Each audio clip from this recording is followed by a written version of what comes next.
I still reflect back and it's been 3 years, but I still sometimes ask myself, like, how am I an inventor on a product? No chemistry background, you name it. But it does speak to, there's enough resources in the world today. If you have enough drive, you can figure it out. And if you work with smart people that are willing to help you, you could really make strides. And that is my approach. That's my mentality behind it. I could not have done it on my own. Welcome to the Lay of the Land podcast, where we are exploring what people are building in Cleveland and throughout Northeast Ohio. I am your host, Jeffrey Stern, and today I had the real pleasure of speaking with Tyler Dunagin.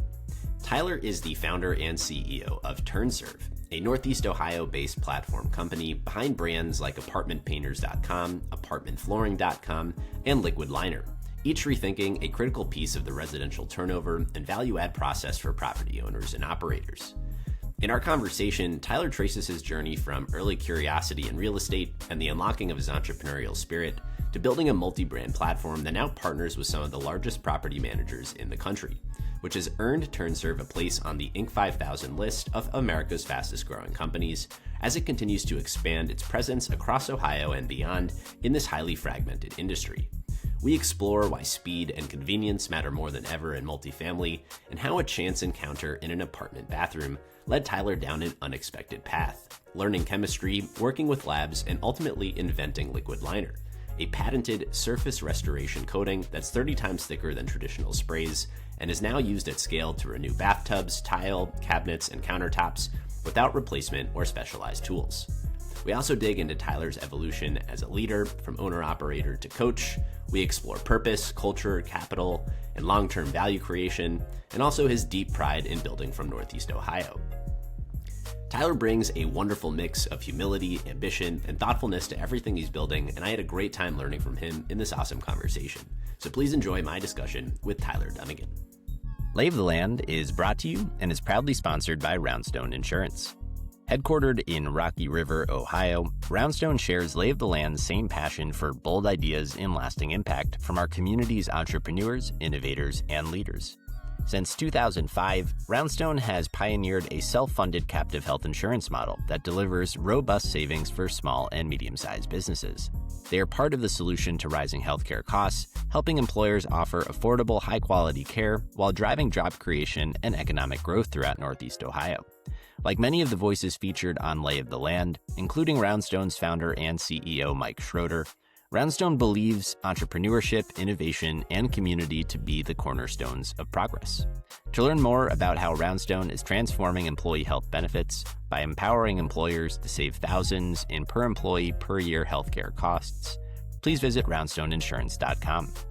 Roundstone Insurance, built for entrepreneurs, backed by innovation, committed to Cleveland. So Tyler, I have been looking forward to our conversation. I think really since the first time we met and I got to hear a little bit of your journey, I knew at some point we'd make it here to share it with a broader audience, and I'm thrilled that point is now upon us. Likewise, I'm excited to sit down and get to talk to you. And if you remember back, how we met, or how I became aware of you, was I had a few buddies that kept on asking me, did you go to the Lay of the Land event? Have you talked to Jeffrey yet? And I was like, no. And by the third person, I was like, all right, somebody's got to introduce me. Like, somebody introduced me to Jeffrey. Because when you hear that twice, it's like, oh, that's weird. But the third time, like, all right, something's got to give here. And so, when I met you, I was probably overly excited. And you're probably like, oh my gosh, this guy's excited to meet. But I was like, oh, it's you, it's Jeffrey. It's because I heard about you so much. So I too am excited to meet you and do this. Well, the universe conspired to bring us together, and here we are.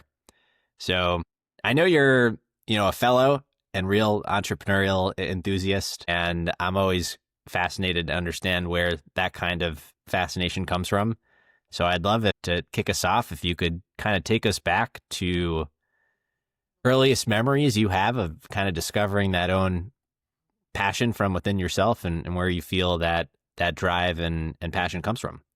Absolutely. I think it's one of those things to where I have a few things wired in me that kind of pointed me in that direction. I'm naturally very curious about something, and I'm a little bit rebellious. And I feel like when you have those two things going on, you're going to look and explore and try to do things a little bit better, a little bit differently, or what have you. Like early on, and I also played sports all through childhood and in my early 20s and whatnot. So I've been always been competitive as well. But I think like looking back, I did not like just, being told you have to do it this way. Here's why. You know, the young rebellious me was like, no, I'll find a better way to do it. And then that kind of translated to a curiosity. I quit being so rebellious. And now I just realized like, hey, like, what could this be? Like, why do we do it this way? So I'm just naturally curious, probably more so than the average person. And also, I had all those things and had played sports, curiosity, little like a rebelliousness, so to say. And my father also owned a company. And I remember growing up watching him. I was fascinated. I didn't even know what he did at first, but I just remember like he would wake up and it would be 5 o'clock in the morning. And there'd be some days I would just wake up to hang out with him, and like Power Rangers were on, and he was doing this thing. And I just remember like, where are you going today? And he owned a residential building company for a while, and he did like custom kitchens and similar work on residential houses. And I remember, like, I just remember younger, like watching him. He'd get up and do his thing. I thought it was so cool. He built his own schedule. He did his calls, like he was doing it. Whereas all my other friends' dads, they were like, I'm going to work today. I'm going to the office. And like I'm watching my dad like enjoy his coffee and make his route for that week. And I'm like, this is so cool. Like I want to be just like this guy. So I think early on, that left a big impression on me. And I think this sticks out the most in relating to him and watching him. I was already like really high on what he did. Like I thought it was the coolest thing in the world. Well, then one day he came up to me, and I was a huge Cleveland Indians fan as a kid. And we'd go to the games and whatnot. And he came up to me one Yeah. time. He's like, "Guess where I'm going?" I was like, "Well, like what? What are you doing?" And he's like, "I'm going to Jim Tomey's house." And Jim Tomey was a Indians player at the time, since obviously the Guardians now, but Hall of Famer, potential Hall of Famer if he's not already. And I just remember my dad telling me that. I was like, "You're joking with me." He's like, "No, I'm doing his whole kitchen." I was like, "No way." And I just remember hearing that story. I must have told 1,000 people at school, like, "My dad's at Jim Tomey's house today." They're like, "Oh, okay, sure." Like, sure he is. But that stuck out to me. That stuck with me. And I think some of that early, just all those things I mentioned, and my dad, and like listening to those stories and remembering that feeling of just being proud of him, I think that kind of stuck with me, and that just kind of transformed me to want to explore this route of entrepreneurship. Yeah. How did you find your curiosity guiding you as you kind of came up? Did you have a sense of like real estate was the area that you knew, you were going to get into, or how did it kind of arrive at that? So I think my pathway leading up to the was I was in collegiate athletics. I played semi-pro football, and that was going to be my life. I was curious at that time. I was a bit of a nerd. I'd read a lot of books and whatnot, but I was also the sports guy, and that was my whole world. Well, Yeah. I ended up having a kid quite early, and in Trey, he's my 12-year-old today. But I remember the second I found out I was going to be a dad, kind of these things from I'm going to make it and get paid a lot of money to play a sport. Like right away, I just remember it hit me like a ton of bricks. And I was like, okay, something's got to change here. And so I was like, all right, I need to make money. I don't know what to do really, because this was going to be my whole path. And I talked to a few mentors, and I just said like, hey, I'm not sure what to do with my life. And 9 out of 10 of them said, well, most people make a lot of money in real estate. I said, okay, cool. Like, I'll try it out. And to kind of answer your question, I didn't know anything about residential real estate. I watched the shows like we all see on TV, like, here's, they bought it for 200, sold it for 380. And you realize very quickly that's not realistic a lot of the times. But my curiosity kind of led me to this thing, because when they first said it, I was like, yeah, that's for people that have connections or money or things. And I was like, yeah, I can't make that work. And then I got curious, like, well, if I had to make that work, how would I do it? And I started off doing handyman services, kind of like mirroring my dad's company, but it was way smaller scale. And I would work for real estate agents. And I just started, I started just doing handyman, like call out like gutters or windows or floors, Yeah. you name it. And then little by little, like I kept on talking to people, just curious around what's the next steps. I ended up doing full-fledged house flips. I owned an investment and flipping company. I had all these out-of-state investors, and we were doing, multiple houses a quarter. And that's, I kind of climbed that ladder. And then again, curiosity took over. I realized that, hey, I was starting every day at that house, or I was at Home Depot, and I just told myself something's got to be different here. Like I can't keep doing this. Like there's got to be something else. So again, that curiosity kind of took over almost out of necessity, but also curiosity showed itself.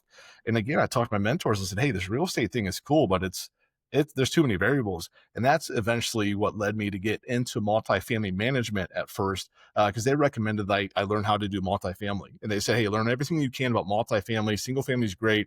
You build a good foundation. You need to get into apartment complexes. I said, okay, cool. I didn't know anything about it. So I started working in the industry and I learned the ins and the outs of it. And I ended up building my company today.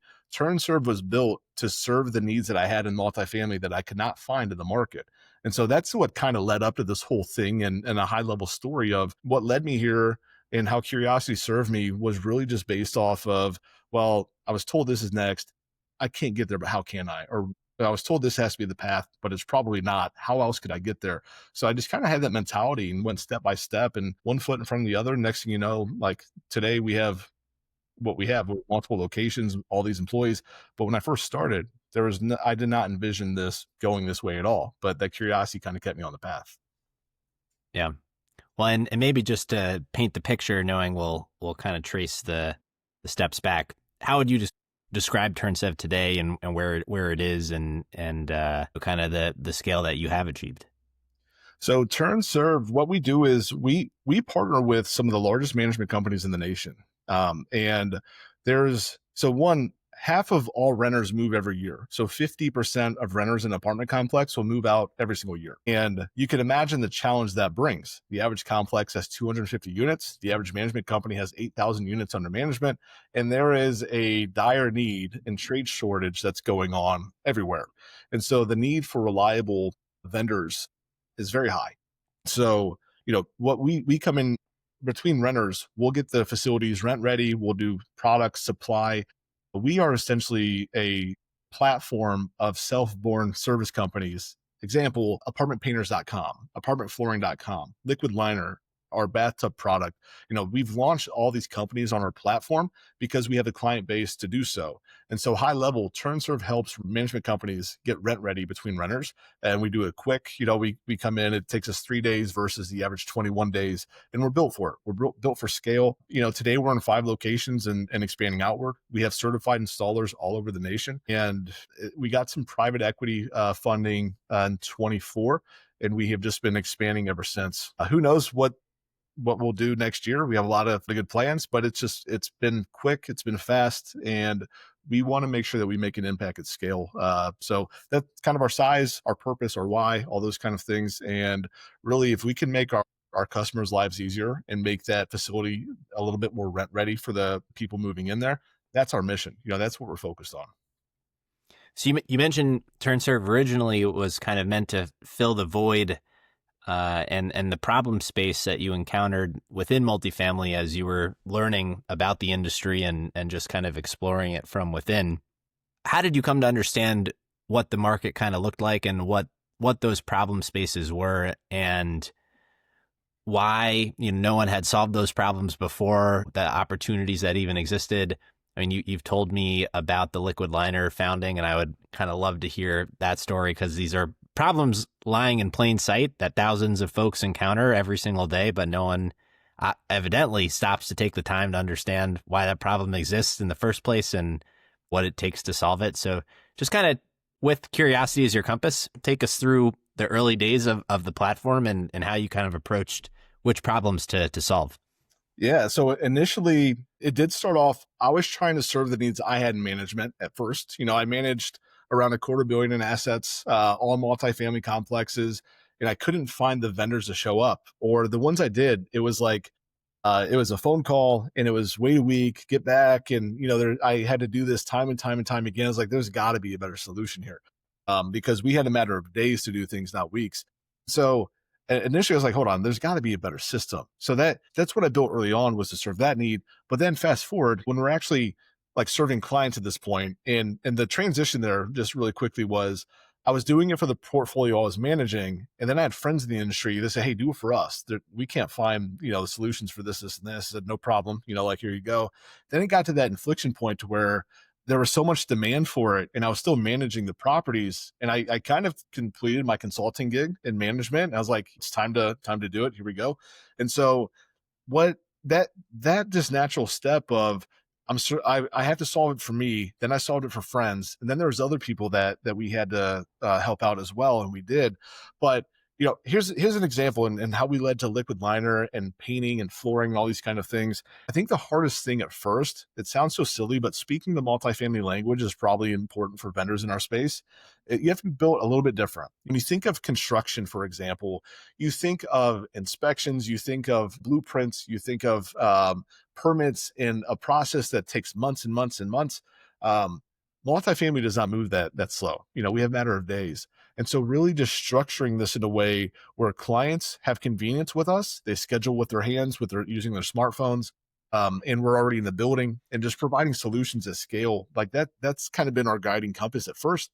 But then we started off doing everything. Like we'll help with your carpet cleaning and your painting and all these things. Keep in mind, we were a small company and it was just me and my significant other. And early on, like we're like, wow, like we can't find people to do all this work because it's so scattered. We're doing everything here. I need to find a specialist to do everything. I was like, that doesn't exist.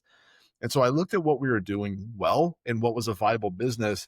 And we said, hey, the painting is actually like the one that does the most, revenue and brings the most impact. And so we started telling our clients was, hey guys, we're TurnServe, but we're just painting. And like the third person told us like, well, you should change your name then. And I said, you're probably right. Let's talk about this. And they said, if you're not doing full-fledged unit turns and if you're just painting, be specific about it. I said, okay. So I literally I got on GoDaddy and I was like, there's no way that a keyword exists for this space. Sure enough, there was a lot of them. There's no longer because I bought all of them, but apartmentpainters.com was available. And I had just got done reading Brian Scudamore's book, Ordinary to Exceptional. And he is, for those that don't know, he is the guy that started 1-800-GOT-JUNK. And you see his cars everywhere. I thought it was such a cool concept that he made that his name. And I was like, I was hyping this guy up. I'm reading this book. I'm like, yeah, let's go, Brian. I was so excited for him. And so I kind of had that mentality going into trying to name what we did and being specific. And I wanted to make sure people understood we just do apartments. And so that was like the real focus at first because it's so nuanced and so niche. But then, we were doing the painting and then our client would ask us, hey, like, what can we do? Like, we have these needs. Guys, do you know anybody that refinishes cabinets? Do you have this? Do you have that? And we're like, yeah, like, not really, but we could try it. And then we'd build a viable business out of it and expand it. So that's kind of like how we just went step by step and offered a little bit more to our clients. And that's why we had all these brands and kind of fragmented from apartmentflooring.com because we did flooring only for a little bit and then painting only with apartmentpainters.com. So, we did a couple things like that. And how we got into liquid liner, if you want, I can tell you the quick story of how we kind of started into it. Okay. So I think it's a great story. So, all right. Here it is. So keep in mind at this point, we were only apartmentpainters.com. We had a bunch of good clients.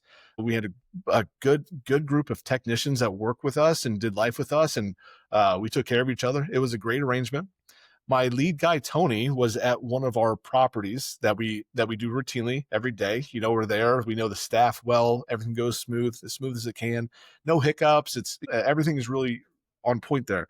Well, one day Tony calls me and he says, boss, I can't service this unit. Something's wrong. I said, no problem. What is it? And he says, that just smells funny. I said, that is interesting. I was like, tell Jim, the maintenance guy, and just move on. Like, it's all good. No problem.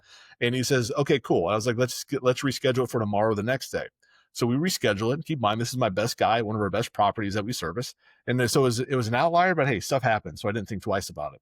And then we reschedule it, and 48 hours later, whatever it is, the 24 hours, Tony calls me again and he says, I don't know what it is. He's like, there's something really wrong with this space. And he's like, it smells awful. Like, it's loud.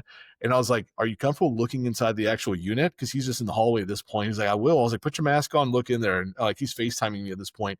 He opens the door. There's like a cloud of smoke that like kind of goes everywhere. And there's air movers and whatnot. And I was like, dude, get out of there. And again, like we talk about like curiosity, I have no idea what's going on in that unit. Don't have a clue. And all I knew was it was an outlier. I have never seen it in the space before. And I was like, what are they doing? Why can't we do our job there? There's got to be something going on. So I drove up to the property right then and there. And like I put my mask on and I went into that apartment unit and there was a technician there. He was in a full hazmat suit and there was air movers everywhere. He had drapery outside the window to move it, and he had all these plastic drop cloths, taped up everywhere. The apartment's full of tools and toolboxes and drop cloths and you name it, and you can't see anything. It smells atrocious. It smells like nail polish remover, and it's a cloud. And so like I have this mask on. I'm like, all right, something's going on here. Let's see what it is. There was this astronaut looking technician because he's fully outfitted and the bathroom door was off and he was standing in there. There was no toilet in there. It was just tile, tub, etc. And I remember he was like spraying over the tile. I was like, oh, that's fascinating. Like, wonder what he's doing. Like, how is he using regular paint to do that? Eventually he sees me just watching him, and I don't say anything to him because he's just in the mode, and he's spraying and it's loud and all these kind of things. And he finally like sees me, and I give him like a little subtle wave. I didn't know what else to do, so I waved at him, and he stopped. He turned off his machine. He was like, "What are you doing?" And I was like, I took my mask off for a second. I was like, I was going to ask you the same thing. And like, we go outside in the hallway, and after I convinced him that I'm not a weirdo, man, like, just help me understand. I've been in management for a while. I've been in turnover work for a while. I was like, I have no idea what you're doing. I was like, I could assume, but how are you doing this? And he was like, oh, I'm refinishing the tub and tile, and here's what it is. Like, I was like, dude, it's messy and it's loud. He's like, yeah, it sucks. And I was like, but you're saving the client a lot of money by not replacing. He's like, yeah, absolutely. And then I asked him a few unit economic questions because, again, like, we don't want to do everything. We have to be able to make a business out of this. Like, it's not a charity. So I asked him if he liked his job. He said no. I asked him, like, how long does this take you to set up and do? And he was like, I don't know. It just depends on the job. And then the last question I asked him, I was like, we're cool with each other. And at this point, I had offered to help him carry out his tools to his car and back. And we made like 4 trips. So keep in mind, that's the only reason why this guy's still talking to me is because I'm helping him carry these toolboxes and I'm talking his head off as much as I can. And the last thing I asked him, I said, hey, like, we know each other now. We're good friends. I was like, how much money did you make today? And he just said, oh, I don't know, like $800. And I was like, and how long were you here for? He's like, in this unit, I don't know, like 4 hours. I was like, interesting. Unit economics in the multifamily service space are very tight. They're it's a volume game for sure. So when somebody tells me like there's that kind of spread, and then also additionally knowing he is saving the customer exponentially compared to his cost. The cost of replacing a tub, you have rent delays, you have construction, demo permits, you have all these things. It could take Yep. 2 weeks, and he's able to do it in a day to a day and a half at most. And so he's saving the clients thousands of dollars, and he's still making a good amount of margin per unit. And so that was the last thing I asked him, and right away just clicked with me. I said, 1, his process is awful. 2, like, there's a better way to do this. 3, I'm going to call Sherwin-Williams and talk to them about this right now. And so I did. I called Sherwin-Williams on the way out the door. All of our reps, shout out to Sherwin. You guys are great. And I asked him, I said, hey, this guy was refinishing a bathtub. Tell me all you know about it. And my rep, he's like, oh, this is what you do. Here's why, etc. I was like, cool. What do I need to do it? And he goes, oh, you need this, this, this, and this. I said, cool, order it for me.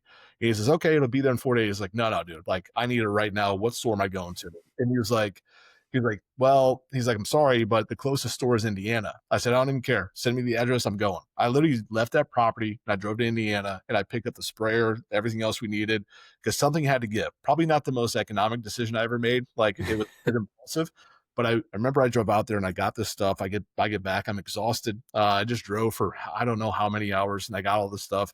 And then I got it back and I was so thrilled with myself. I'm like, oh, look at all the stuff I just got. Then I realized, because at this point it's like 2 a.m. and I just slept on the office couch for a little bit. And like I got it all. Then I called that rep back at like 7 a.m. and I said, hey, come show me how to use all this stuff. And he's like, okay, dude, like, that's fine. So I impulse bought all this stuff and he showed me how to replicate the results. And I just started like training and trying. I'm trying to replicate what I saw going on there. And the reps were great. They're helping us out. They're like, why did you get in this? And I told them that story. They're like, how long ago was that? It was like 2 days ago, max. And they looked at me, they said, why do you have all this stuff here in your office? And why are you trying to refinish your drywall? I was like, dude, like, it doesn't matter. I'm just trying to make sure I could do this.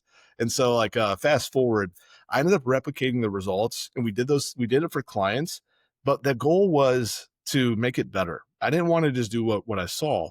And so like, I remember going through all these products that were on the shelves. I remember like trying everything. I ordered stuff offline and whatnot. And keep in mind, it's a very specific paint that you use. It's an epoxy. You can't use regular paint on tub and tile. It'll just peel off.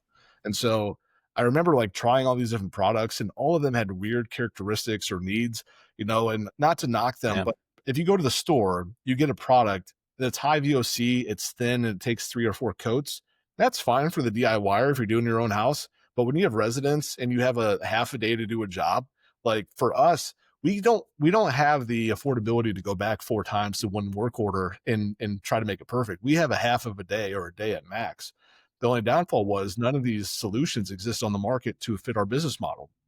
And so what I did from there after I tried every market or every product on the market, I literally I made a few phone calls. I had no idea what I was doing, by the way. And I wish this was a better story. And I don't think people understand, like I'm truly honest when I say this. I literally Googled labs near me. And that's a very vague thing to start off with. And then I kind of honed it in. I said, okay, coatings lab near me, and then like epoxy coating lab. Like I kept on just narrowing down this list, and Google showed me like 6 different people around Northeast Ohio that are affiliated with that space. I called all 6 of them, and 4 of them kind of said, "I have no idea what you're talking about, dude. I don't know what you need." And luckily, that 5th guy, he told me, he said, "Hey, here's what you need to ask for when you're asking about making your own coating. Here's who you need to call. Here's what you say." I said, "Oh, dude, thank you so much. Like, that's way more helpful than what I'm doing." And then that 6th call was, I literally said, "Hey, I'm trying to form an epoxy.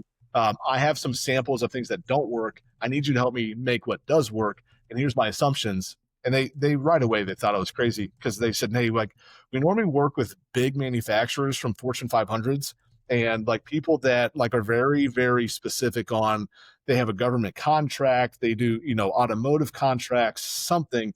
And they're like, "What do you do?" I was like, "Oh, I paint apartments." And they're like, "All right, man, like we'll take your money, like let's and but that's kind of what started that process. And I told them about the products that we had success with in Versed. Like, hey, this product showed this and this was great.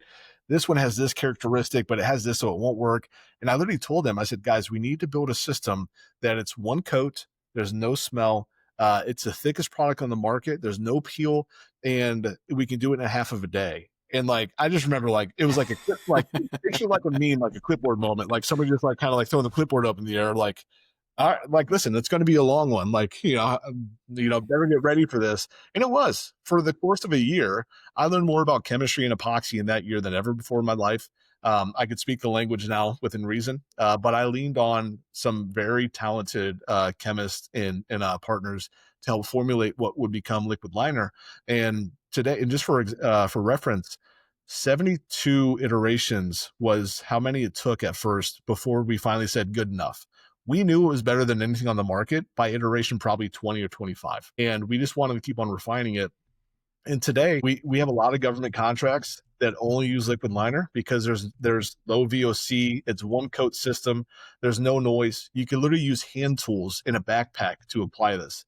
Anybody that could literally like pour water onto a bathtub and kind of like spread it out could use our product. It's all self-leveling, you name it, it's great. But that's what we were trying to get to, and that's what we finally did. It took over a year, but that started off with being hyper curious about, what does this guy do in this bathroom and why does it smell like, like perfume and nail polish remover. So that's how we got into liquid. And just for reference for today, we still only serve our own technicians and certified installers. We still only sell it to them. We have recently partnered with Sherwin-Williams to be able to sell it through their stores as well. It's early on that, but if we look at it, if we can make an impact in the industry and if more people can get safer results because of our product, they deserve to have it in their hands. And that's our mentality around it. But it has been a whirlwind. We went from doing a couple bathtubs a month when in our early days, and I was a technician, to now we probably, hundreds a week. We just, it's endless. Like we're all over the place doing it. And I'm excited to see the impact that it's making. And it's kind of been a whirlwind to watch it take off like it has. Yeah. Well, I love that story because I think it is demonstrative of not only your deep curiosity and alacrity to try and figure out how to do it better, but the relentless pursuit of figuring out how to build something, systematic, scalable that you can kind of like blow up. And it's an amazing story. Like I can't imagine you thought you would know anything about chemistry as you got into multifamily. Zero. I still reflect back and it's been 3 years, but I still sometimes ask myself, like, how am I an inventor on a product? No chemistry background, you name it. But it does speak to there's enough resources in the world today.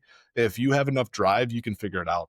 And if you work with smart people that are willing to help you, you could really make strides. And that is my approach. That's my mentality behind it. I could not have done it on my own. It took a lot of capable people, but it is fascinating looking back and saying like, I can't believe like we have this much product going out every single day. And it's kind of crazy and bizarre to see where it is today, but it is exciting. Yeah. Well, I think it's got to be at the heart of, or at least part of the reason why you've been able to grow as fast as you have. I guess, how would you outline the chapters of TurnServe over the years, and what do you feel were kind of like emblematic of each of the stages of growth?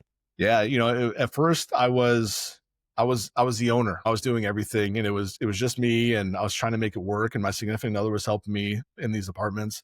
And then I wanted to be an operator, and I couldn't do that. I couldn't be the coach and the player at the same time.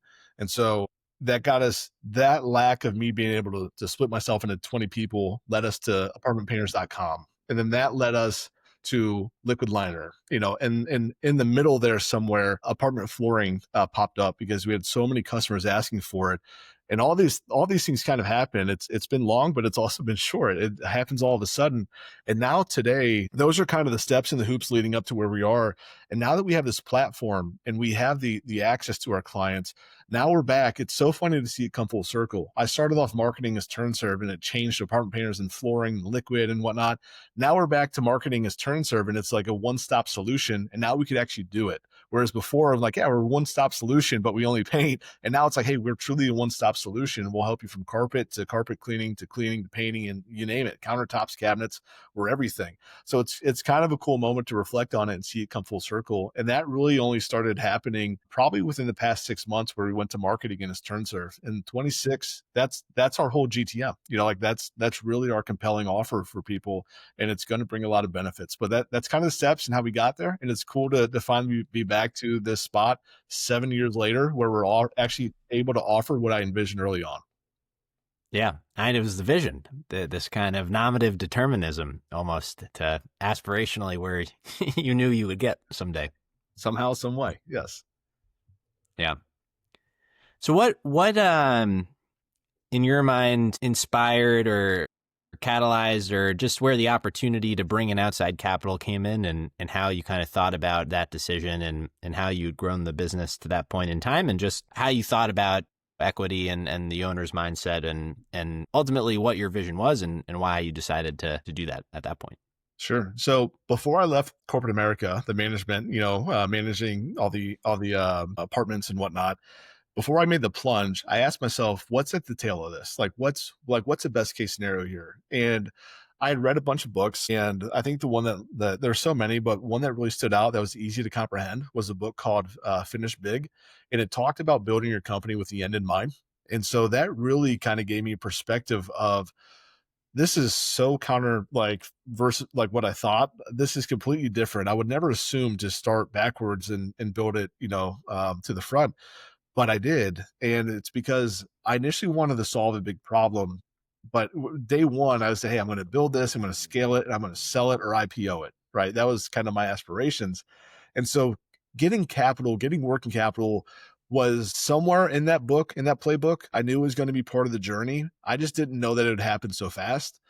When we were the first 2 years, 3 years, growing through COVID really showed me that what we had built has a huge need. It's predictable, it's scalable, all these things that you look for, all the salient features of a market that you want to exploit and get into to make a big impact and honestly make a good amount of margin at scale. This industry showed it all. And so we scaled I don't even know what the rate was the first few years, but it was astronomically high. And I remember talking to some friends that were in the space. They're a supplier in the space. And I said, hey, we're in this building now. We just got into the Lumen in Cleveland. We just did this new building. We're here. And it was just me in marketing and sales. And we didn't do any of it. It was me calling or cold emailing people or dropping messages on LinkedIn to these management companies. And they're like, wait, you're a vendor? And you're kind of you have your stuff together. Come try it. Yeah. We'll try you out. And so we kept on getting these buildings, And I remember I talked to my friends in the space. They have a family owned business. It's they, pretty large company doing supply only. And they're like, they said, Ty, how are you getting in here? I was like, you got to understand the barrier to entry for us is a lot lower. It's a lot less competitive. And if you wear your uniform and show up on time, that's three quarters of the need. And they spend a lot of money on marketing and sales because they have a different business and whatnot.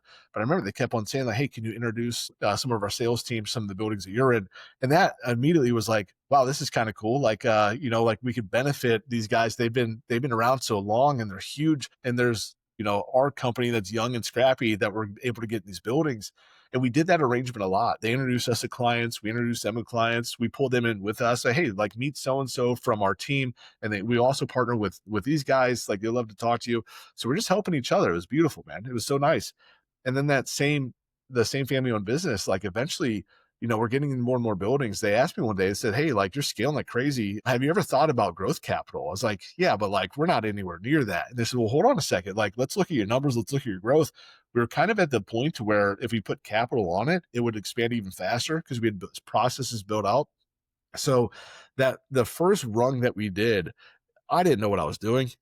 I had no idea valuation or anything like that at all. I had a really good lawyer. Shout out Dave Mateus. Appreciate you, dude. But I remember I approached him and I said, Michael, you got to help me. I have no idea what I'm doing. And I'm trying to look confident. And he's like, just be honest. I was like, all right. So I told the group, I was like, guys, I have no idea this process. I was like, let's walk through this together. And they said, cool. They're like, let's start with like valuation or assumption or like what you're going to do with it. So they really took the time to walk me through that initial infusion of capital. And it wasn't huge by any means at that point. Like but it was a lot for us and it helped us get to that next level. Fast forward, we grew in that process. And this was like, that was early on, like friends and family, kind of what we did early on. And then we got introduced from the same family to our partners today, Colleague Capital. And these guys, they have been great for us. That whole thing of if more capital on this thing would help expedite the growth, why not? And the partnership with these guys has been absolutely just everything I'd hoped for. And also it's been one of the most challenging things that I've ever kind of gone through. And that's not because of them. It's because of the pressure I put on myself and the things that you just don't know. You can imagine going from owner operator and like base level finance knowledge to partnering with people that truly understand how the economics of business works, from how to do a proper capital raise and distributions and reporting and the weeklies and all of these, the VVAs, you name it. I didn't know 70% of the things I talk about today just 18 months ago. And it's one of those things to where if you stay consistent with it enough and you live through it enough, you speak their language and they're patient with you. That's the biggest thing. If you find, like what I learned is in this capital path, if you find a partner that is there, yes, there's an agenda and a goal, but that might be around impact, that might be around community growth, that you have no idea exactly what it motivates everybody. If you find the right partner that's going to guide you, that's going to challenge you, that's going to tell you when you're making a stupid decision, and they're honest with you, and there's that collaboration, that's what makes a capital partner successful. And that's what I was so lucky to get with these guys. So I probably hit a home run when it comes to raising money from friends and family to our growth round and whatnot. I hope that that's the case for everybody, but I don't know that for sure. Just make sure, like when you do that, I guess is my advice is make sure that there's a natural connection. I had spoken to some people. It was just a check. They didn't want to know the business. They didn't care what the struggles were. They just wanted a report. And they said, hey, like how much you want? Like, nah, like, listen, like, I appreciate that. Like, I understand your narrative and I respect it, but that's not what I need right now. I need a value add partner. And luckily that's what we got out of it. But all of those things said, like you just don't really know what to plan for. You can have a really good idea and a game plan, but if you go into it open-minded with that collaborative mindset, you're going to get much further versus this is my path and this is what I'm doing. I'm never going to stray from it. The whole concept of a value add partner is take what they know to fill your own blind spots and work together on a bigger solution. And I'm just so fortunate that that's what I landed on. It's been a blessing, man. You mentioned with the end in mind, I'm curious how you do think about success, where you want to take this business. What do you find is motivating and driving you today, and what the impact that you would like to have is looking back from a place of retrospect? When I first started the business, you start with the end in mind. You fantasize about how much you can sell this thing for, right? Like I think that's why we all start a business most of the time, or maybe not all of it, but that's a contributing factor. Obviously, you don't want to waste your time and you want financial stability, financial security, and all those things. So at first, it truly started off, hey, like I wonder how much I could sell this thing for if it got up to speed. And you convince yourself to go from a 2 million exit. And you're like, well, if I get to 2 million, I can get to 200 million. Then it's like this climbs, right? And so that path was cool at first. And then you started working on the human component of the business. The second that it got beyond myself, I needed to make sure that I was considering others around me and understanding the impact of having an aligned team. And that kind of changed the dial for me, to be honest with you. At first, it was, let's get the money up. Let's go, go, go, go, go, sell. That's cool if that's your narrative. Like, no judgment. That's fine. For me, it changed when I started working closely with my team. And then when I got growth capital and I thought like it was, I went into it like, this is just a transaction. Don't overthink it.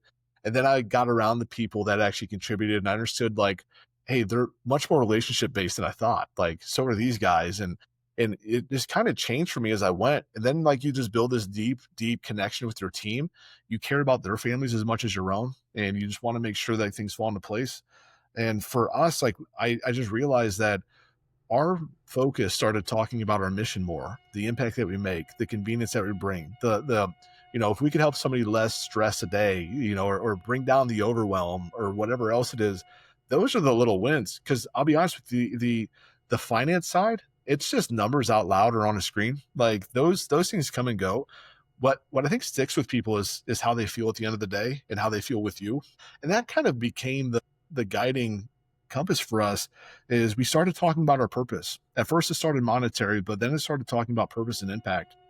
And we actually hired a coach to come in with us because I had felt like there was a lot more. Like I didn't want to tell people all we did like turn apartments. I was like, there's more to the story. My team had a voice. Like we all had these ideas. We brought in a coach, Rodolfo Carrillo, and he's been amazing to work with from a leadership standpoint, from an identity standpoint, to a purpose standpoint. And he really helped us dial in like the things that our core values and our purpose, and not just, words on a wall, but like why we do what we do. And so at some point it transitioned I went from start it, grow it, sell it. And now it's, make an impact and expand outward, help as many people as we can. And I don't mean that from a charity standpoint. Obviously we're in it. We have to make money, but if we can make an impact in our customers' lives or the residents that fill in or live in a spot for a year or 10 years or 20 years, if we can make their lives a little bit easier or they enjoy where they live or they feel safer because of it, that's what we look at. When I see that we went up to 62 employees, and for us, that was a lot. And when I stopped and counted that one day, like somebody told me, I'm like, no, count again. Like, that's not right. The last time we did it, it was like 30 or something like that. And I was like, and I almost had a second of overwhelm. I was like, hold on, we have 62 employees. It's just one of those things, like you don't stop and think about that until it's said to you, like, wow, like that's 62 families that rely on this business. That's just our perspective. We have over 250 B2B customers that rely on us every single day. We have thousands of residents that rely on us every single day to make sure that their spot is rent ready. And those kind of things, like I said, they kind of push the financial motivation, not all the way out the window, but they put it to the back of the room, And so for us, like that, the impact that we make and the purpose and our why, that's what guides us more today than ever. And it's beyond myself. I think at some point you just have to be realistic as a founder. If you are forward facing and it's you and you're the brand and you're everything, that's cool. No, like if that's your take, that's amazing. But I think it's going to be short lived because it takes a team to make the impact that we all think that we could make most of the time. And that's what I've learned on this path. And that's what we're shooting for today. So yeah, we want all those things. We want to make a big impact and a big splash. And I want to reward my investors for taking a swing on us and all those things. It kind of went from priority 1 to priority 5, to be honest with you. Now it's all those other things that I mentioned. And it feels a lot better working towards those things versus does this get us closer to an exit or not? So kind of changes as you go, in my opinion. Well, and in parallel to the evolution of, success for the business, I think you've spoken, around this already in just your mindset and how you approach problems. But I'm curious if you reflect on your own evolution as a leader and just how you think about leadership. I think you've spoken to some of the things around, delegation, you being the bottleneck at some point in the life cycle of the business, just how you've evolved as a leader and some of the lessons that I feel salient to you when you reflect on that. I think when you are considering starting something or leading something, no matter what it is, I think the idea of leadership, I think that it starts off as extremely selfish. And it's how am I going to be? How am I going to operate? Like, I'm going to make sure I get these results. I'm going to make sure I show this. But when you become a leader and you grow as a leader, it becomes selfless, right? And I think that's probably the biggest change. Like, yes, there's times to where in leadership, sometimes being a leader is making those tough choices and making sure things go as planned and handling them if they don't. But as I have progressed, I think I'm more aware than I ever have been before. I think that I have a lot more empathy for things that happen because anything and everything can happen. And also, I think I transcend and again, it's that perspective of transcending from or transitioning from player to coach. And that's a hard thing for entrepreneurs a lot of the time because the whole reason why you got in the arena a lot of the times is because you're a good player, like you're an all-star. You want to battle, you want to do these kind of things. But then Yeah. in a weird way, you almost have to put yourself on the back burner and you say, okay, cool. How could I get these results to other people? Like, what does it take for them? Like, what do I need? Who do I need to be in order for them to be better?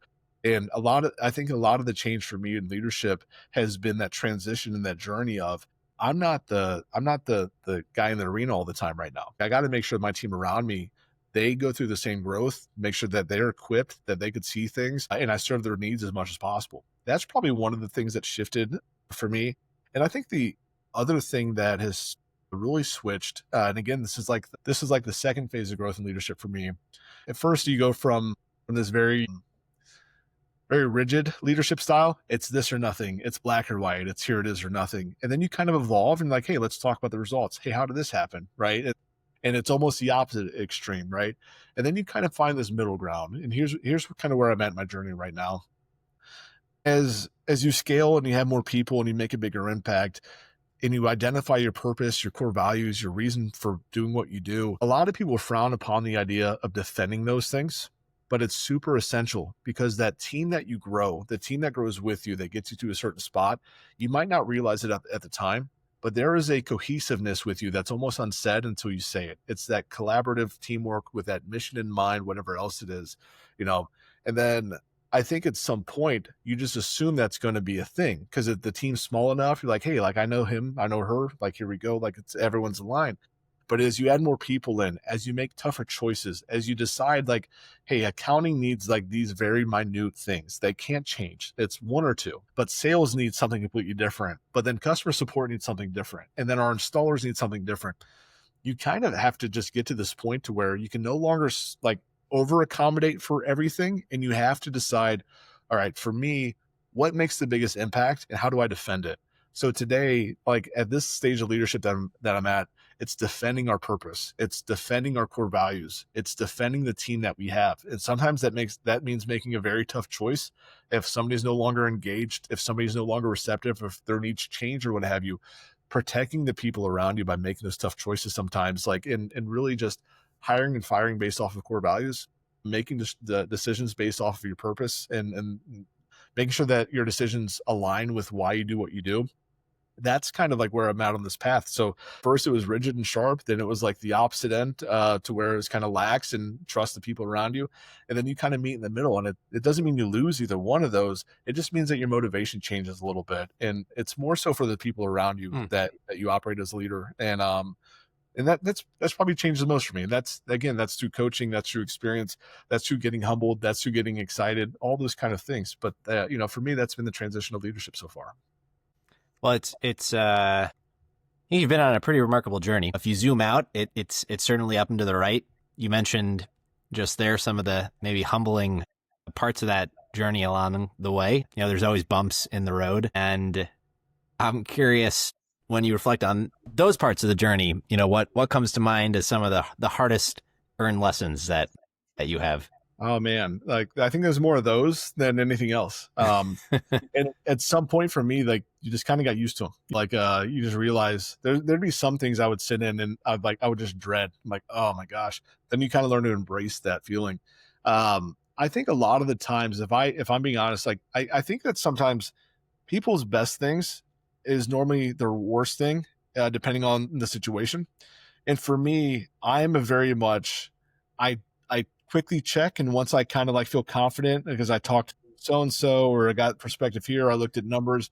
The second I know something, I go, like it's full speed. And if it's the wrong path, it's going to be really, really bad. And so I reflect on a lot of the things that I have messed up. And a lot of it has just been from just being relentless and, hey, this is where we're going, full speed. I very, very seldom, now I do it more now, but I very seldom would tiptoe into things. And I think a lot of the times you want that urgency, you need an outcome. And for me, I'm a firm believer that, momentum normally gets things rolling and get them into a spot versus we whiteboard it out for 2 months and then we try it out and all these kind of things. So I'm under the I operate with just, hey, let's get it going. We'll figure it out as we go. And I think sometimes that's been really good, but I also think that has cost us severely in other situations, from shutting down like services in the portfolio or moving too fast, over hiring, anticipating change, and nothing really came of it. Do this anytime I feel like I'm trying to make sure reality matches my energy, I get myself in trouble. And so like, it's cool to have energy and all these kind of things, but I'm learning more so checks and balances for myself and really just going through the process versus doing what I want to do. Man, I think back to like how many times I've stumbled in wrong choices, and we wear them on our sleeve. Like I think that's a cool part about our team. I mess up weekly. My team, and we're pushing the envelope, so it's expected. But we have this cool atmosphere where as long as we're honest about it, and we say, hey guys, like this is the line over here, don't cross this line because I just messed this up. We use it as a guiding tool. But there's been numerous things from the, you name it, every category of the business, from marketing efforts to sales to finance to service lines started and stopped and expansion plans and halting the brakes. Like, man, I could write a book on the things, what not to do. But a lot of those characteristics come back from me just like barreling into things and getting them done. But then, like I said, in other situations, that's probably my best feature. So it depends on the situation. Right. Liquid liner doesn't happen unless you drive out of state to that Home Depot. Exactly. I'm glad you see it. Yes. No, it's always a double-edged sword. It's how do you balance it? Always. Absolutely. If you were to, pull out your curiosity compass today, what do you find yourself drawn to? Convenience for humans. Let me explain what I mean by that. I think that we're kind of entering this territory of, and we've been there, but I think like more and more industries are going to start exploring this and adapting it, adopting it, I guess is another way to say that, and here's what I mean by it. I firmly believe that in any interaction, like a partnership, a sales meeting, an investment, whatever it might be, doesn't matter. If at the end of the day, if you bring somebody convenience and the results that they want, you're going to win. And I think naturally as humans, we're guided by two concepts. And on the extreme psychology part of it, I think from a survival instinct, we're driven by fear or greed, and it's normally like a middle bar that we operate in there. But then on the other side, what we want to give to others is we want to provide them convenience. And sometimes that means appeasing them or bringing them quality of life, whatever else it might be. And so I think like we look at like fragmented spaces, like services has been historically muddy boots and concrete trucks. And those things are essential. Like I love blue collar workers. I've been one. I still am, depending on the day of the week. Like I like to get my hands dirty and do things. So it's not a knock on the people. Like the world relies on people like in the trades and similar and whatnot. But I think when we go back to this whole thing of how we communicate and how we request things and how people work, we talk about the gig economy and just for reference, like people that want to make more money, they can drive for DoorDash or, like they could pick up a cleaning job or be a fractional X, Y, and Z. I am a firm believer at scale, like the trade world, construction, you name it, not all the way, like it's going to be a journey and evolution, but I really think that's fundamentally going to change of how we request things and who shows up, less W-2 and more fractional, so to say, more 1099 gig economy workers and whatnot. And so like you look at things like in the multifamily space, like, all right, how does that translate? Well, quite easily. Yeah. I would say like we're probably building one of the only truly like tech enabled turnkey solutions. There's other competitors. So I'm not pretending we're the only ones, but there's other people in space. But like from being able to just autonomously fit into somebody's life and have them not do a 10 of extra steps and still get what they need, That's where the world is going. That's where we're focused on. We're focused on the convenience and the automation and the predictableness, the analytics.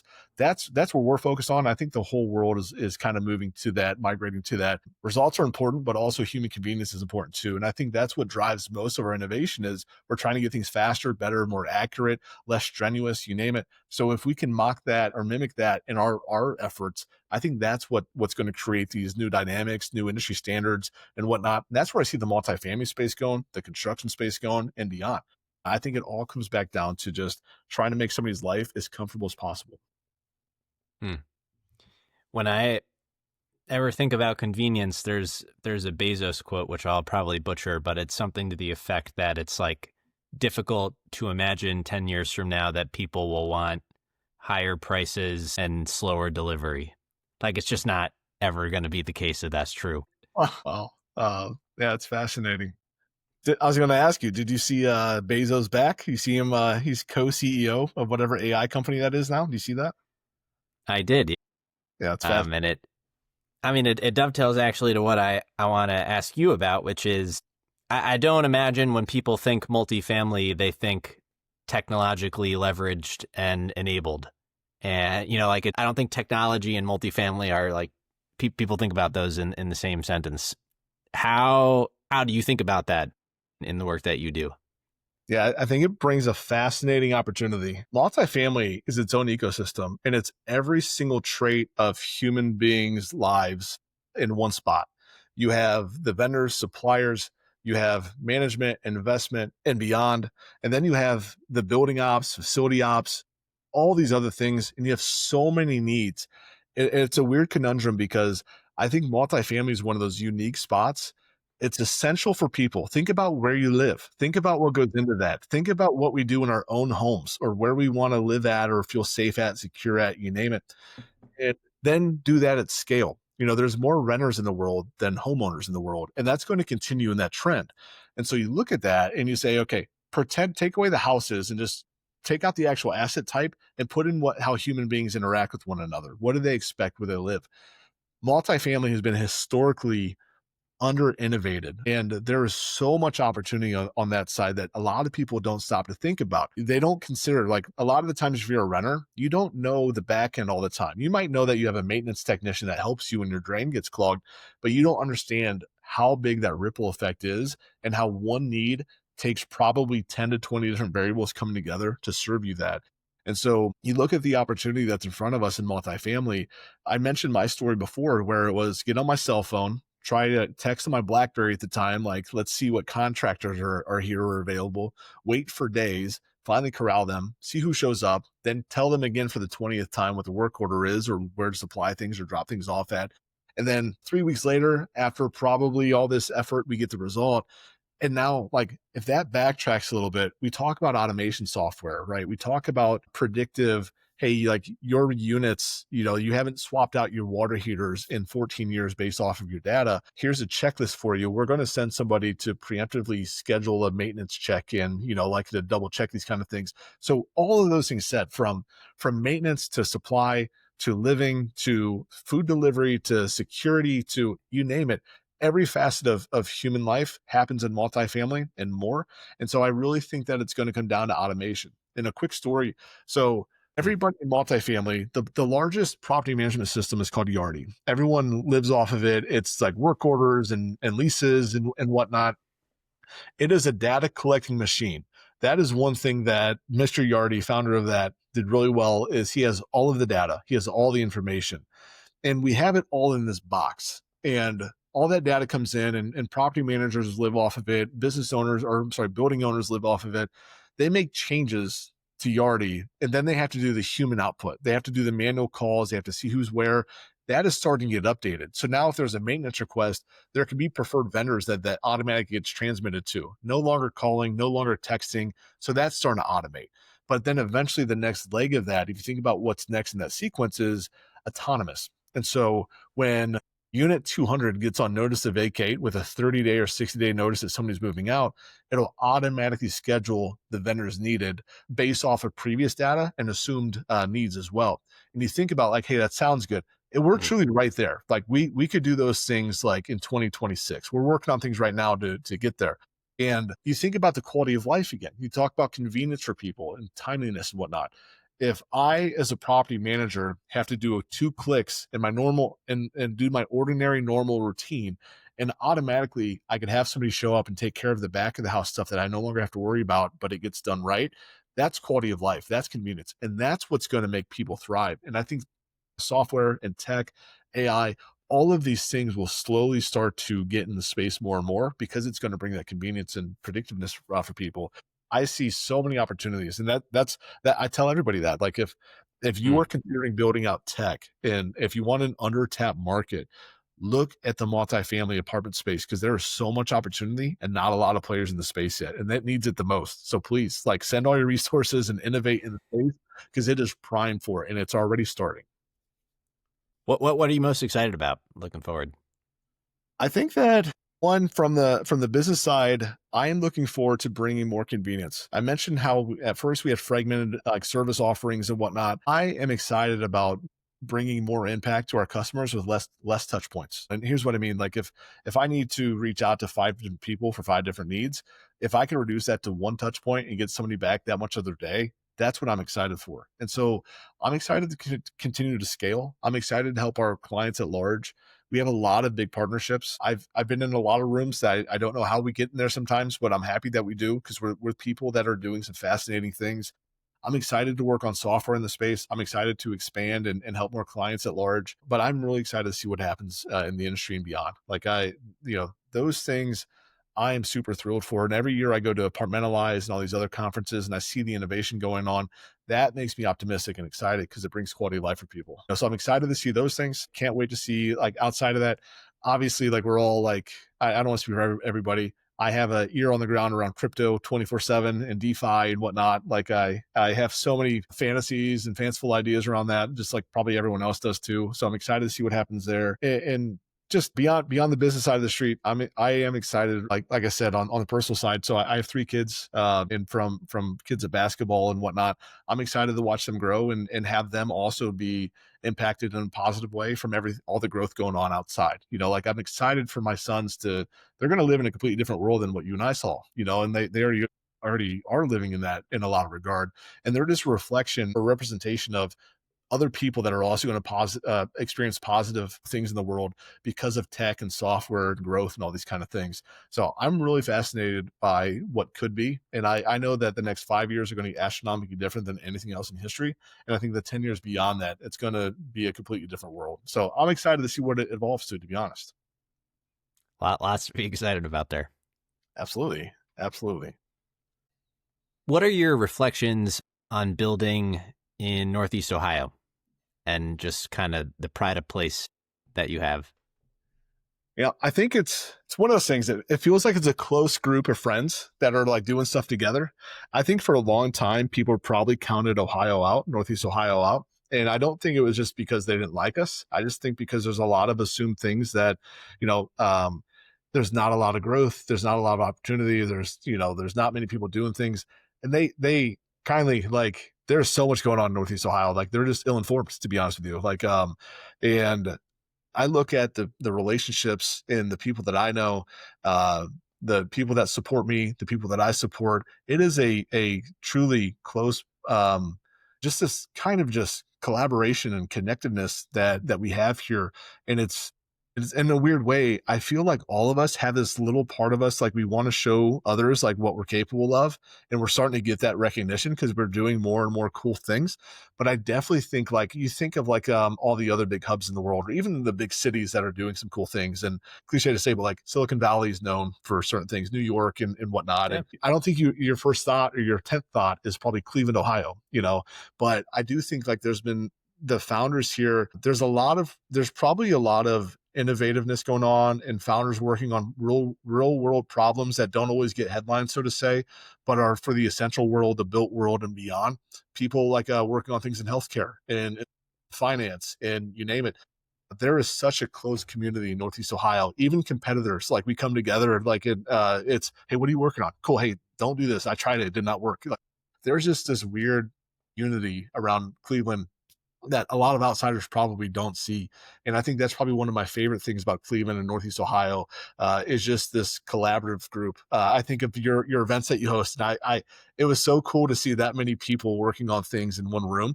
And I'll always be appreciative that you host those, because you talk to founders working on things you have no idea even existed. You're like, what is that? Like, that sounds so cool. Let's talk about it. But I think Northeast Ohio as a whole, we're starting to get our shot. Like, we're starting to really kind of Getting emerge there. but it's going to require all of us just going arm in arm and collaborating and wanting to see each other win and keep going on that before we kind of pop out of that and really have a fighting chance, like, compared to. But I do think it's just this cohesive collective group that is truly just wanting to do cool things, but it's under the radar. Like, we're not ever going to get those headlines until we do something fascinating. But I do see it more and more, and I see the community coming together more and more, and I think all of it starts there. Yeah. Well, I think we've covered a lot of ground here. I always like to kind of pose a greenfield question, which, of all the things we've talked about, is there something we've omitted or something we haven't talked about yet that you feel is particularly important when you reflect on your journey? I don't think so. You talk about the business evolution, but we talk deeper than that too. We talk about the people, the community. I mentioned psychology a little bit and this founder journey and how important it is to have people around you that support you.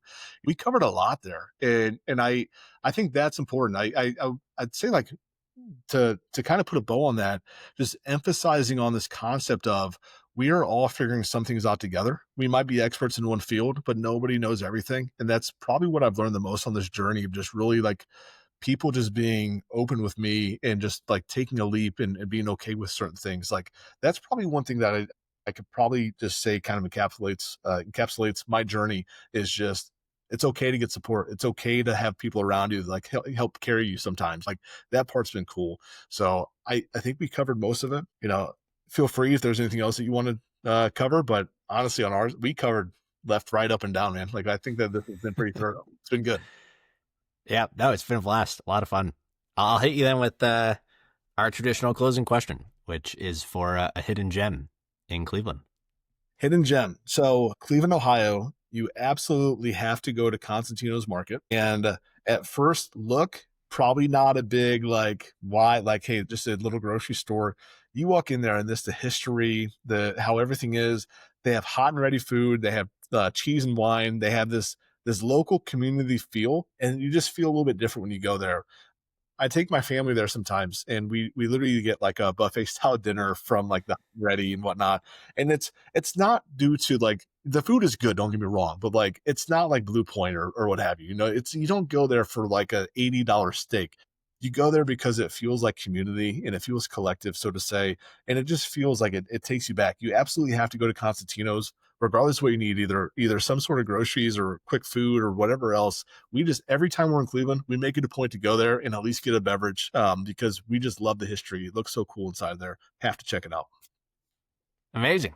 That's perfect. Well, Tyler, I just want to thank you very much for coming on and sharing your story. Like I mentioned, I was very much looking forward to this, and grateful to have the opportunity for you to come on and share.